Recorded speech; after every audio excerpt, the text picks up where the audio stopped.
KSRTC ಬಸ್ಗಳಲ್ಲಿ ಸರಕು ಸಾಗಣೆ ಮಾಡುವವರಿಗೆ ಬಿಗ್ ಶಾಕ್ ಎದುರಾಗಿದೆ. ಲಗೇಜ್ ದರಗಳಲ್ಲಿ ಕರ್ನಾಟಕ ರಾಜ್ಯ ರಸ್ತೆ ಸಾರಿಗೆ ನಿಗಮವು ಪರಿಷ್ಕರಣೆ ಮಾಡಿದ್ದು, ನೂತನ ದರವು ಇಂದಿನಿಂದಲೇ ಜಾರಿಗೆ ಬಂದಿದೆ. 2021ರಲ್ಲಿ ಕೊನೆಯ ಬಾರಿಗೆ ಲಗೇಜ್ ದರದಲ್ಲಿ ಪರಿಷ್ಕರಣೆ ಮಾಡಲಾಗಿತ್ತು. ಇದಾದ ಬಳಿಕ ಹಲವು ಬಾರಿ ಪ್ರಯಾಣಿಕರ ಟಿಕೆಟ್ ದರದಲ್ಲಿ ಏರಿಕೆ ಕಂಡಿದ್ದರೂ ಎಂದಿಗೂ ಲಗೇಜ್ ದರದಲ್ಲಿ ಏರಿಕೆ ಕಂಡು ಬಂದಿರಲಿಲ್ಲ. ಇದೀಗ ಈ ದರದಲ್ಲಿ ಕೂಡ ಏರಿಕೆ ಕಂಡಂತಾಗಿದೆ.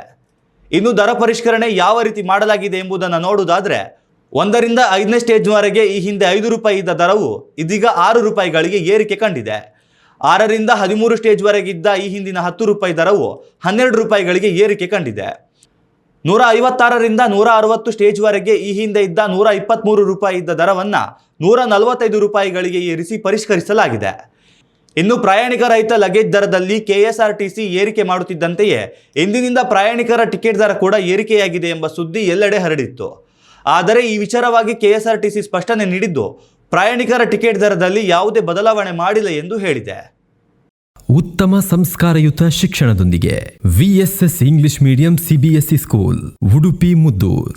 ನರ್ಸರಿಯಿಂದ 10ನೇ ತರಗತಿವರೆಗೆ ಶಿಕ್ಷಣದ ಜೊತೆಗೆ 5ರಿಂದ 10ನೇ ತರಗತಿವರೆಗಿನ ವಿದ್ಯಾರ್ಥಿನಿಯರಿಗೆ ಉತ್ತಮ ಹಾಸ್ಟೆಲ್ ಸೌಲಭ್ಯವೂ ಇದೆ. ನಿಮ್ಮ ಮಕ್ಕಳ ಪ್ರವೇಶಾತಿಗಾಗಿ ಈ ಸಂಖ್ಯೆಗೆ ಕರೆ ಮಾಡಿ.